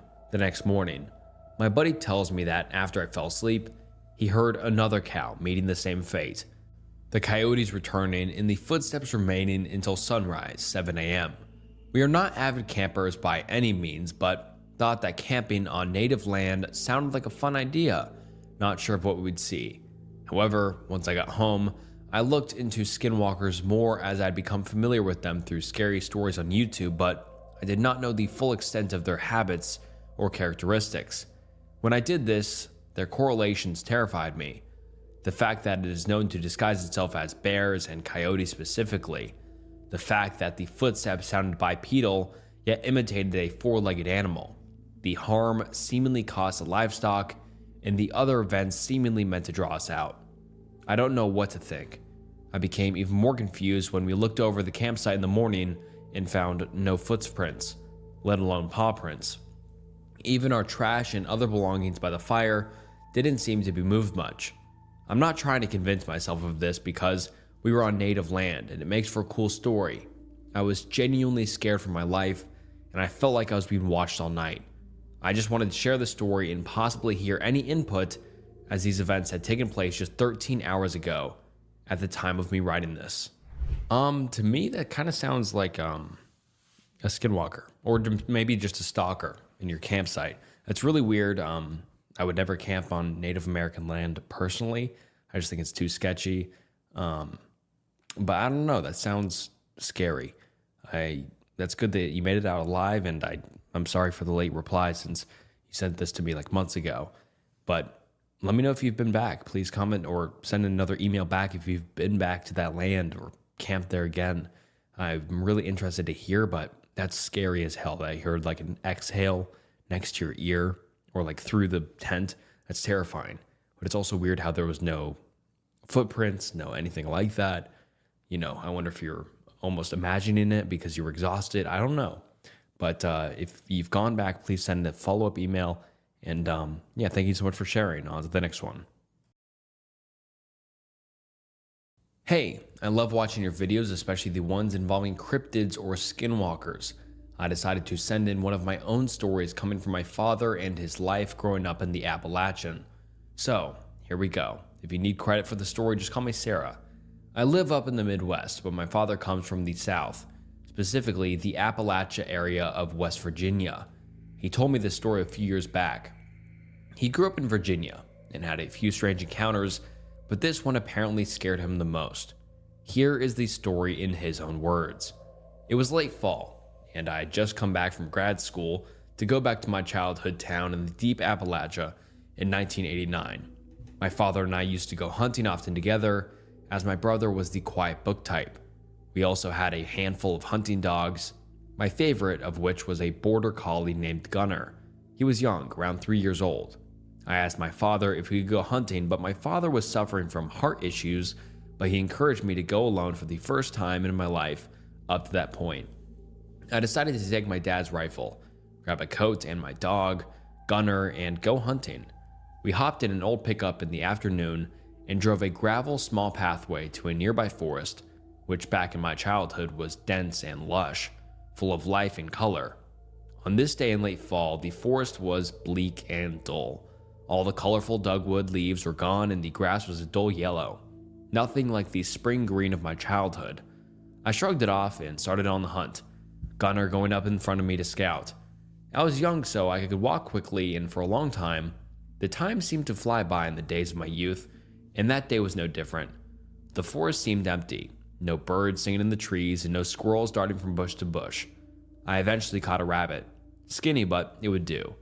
After about 1 or 2 hours, we came upon a small clearing, surrounded by dense forest and thin trees. As we approached, a prickling feeling shot up my spine like an electric current. An old wood cabin stood in the center, overrun with ivy and other wildlife. It must have been there since the 1800s at least. The cabin was dark brown and barely standing. A old wooded chain was inside, but that was all that was visible behind the thick foliage. Gunner started to stop at the edge of the clearing, tail tucked between his shaking legs. He didn't dare look back at me, his eyes looking at the tree line. He was whining and scared. The sky was getting dark and the fog did not help my unease. I felt like prey being stalked. I looked at Gunnar and whistled softly to tell him it was time to go. I had a bad feeling and knew it was time to go. A rustling came from the tree line. Not a soft rustling like prey darting around, but more like a large predator giving away its location behind the cabin, and at that moment something told me to run.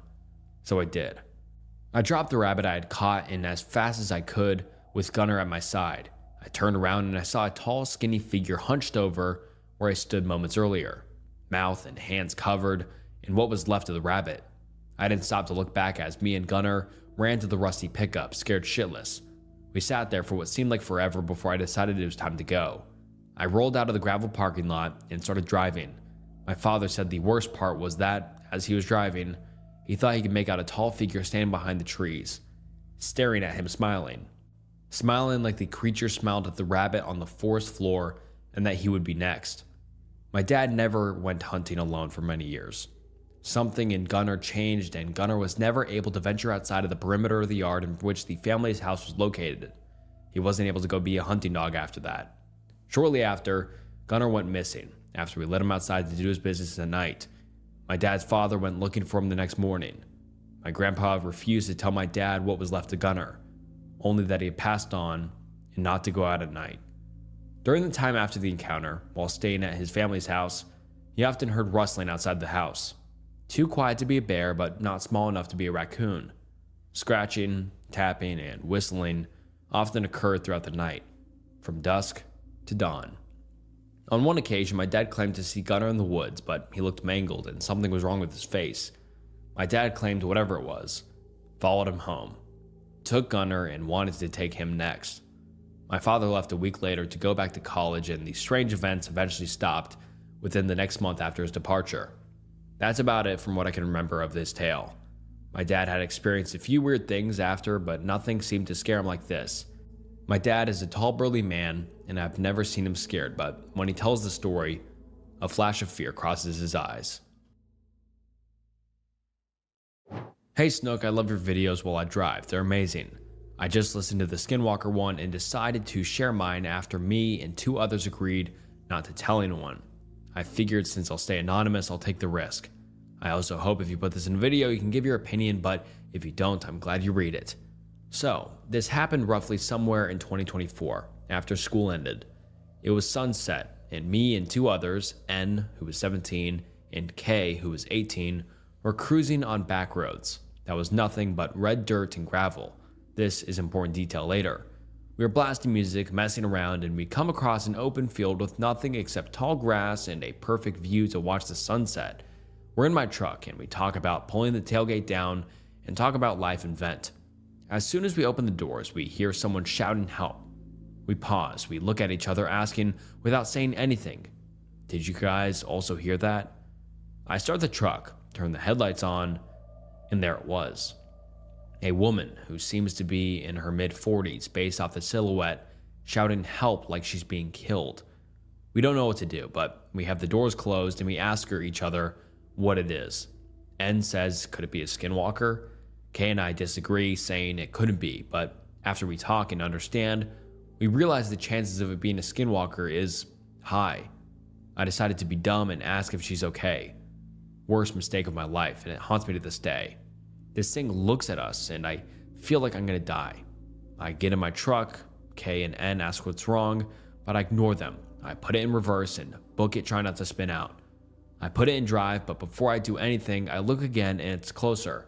I tell them what happened and they were terrified, shouting at me to drive, and I shout back, I am, but I drive as fast as I can, but as soon as I see me going about 50, I start spinning out because of the gravel.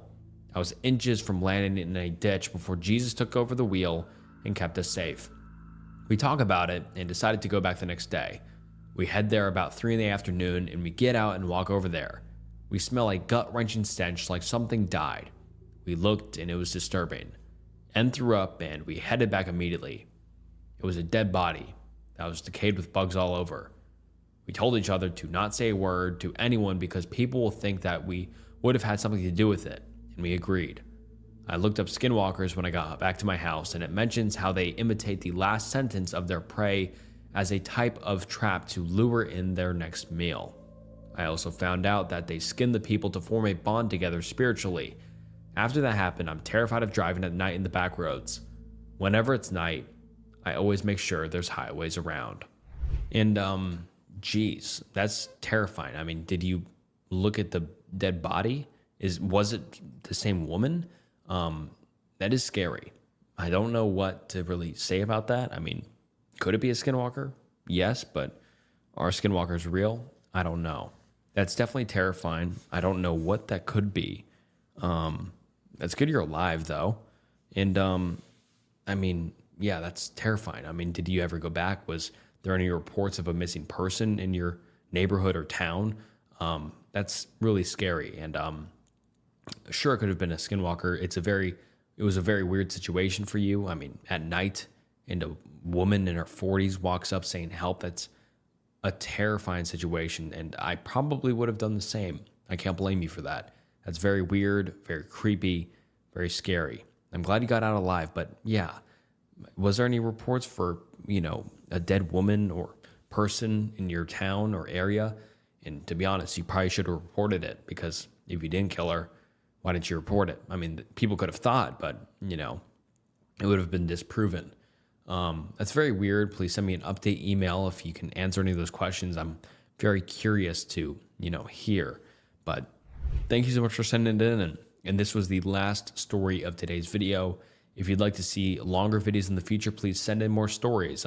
I like the Skinwalker stories. You guys seem to love them as well. So if you have any Skinwalker stories or experiences, please send them to the email in my description. I appreciate it. I read almost every single email. I can't include them all into these videos because I get so many. But thank you so much for watching. It means the world. And please check out some other videos on the channel. It helps out a lot. And please like the video and subscribe to the channel. It helps more than you know. This is Snook, and I'll see you next time. Bye.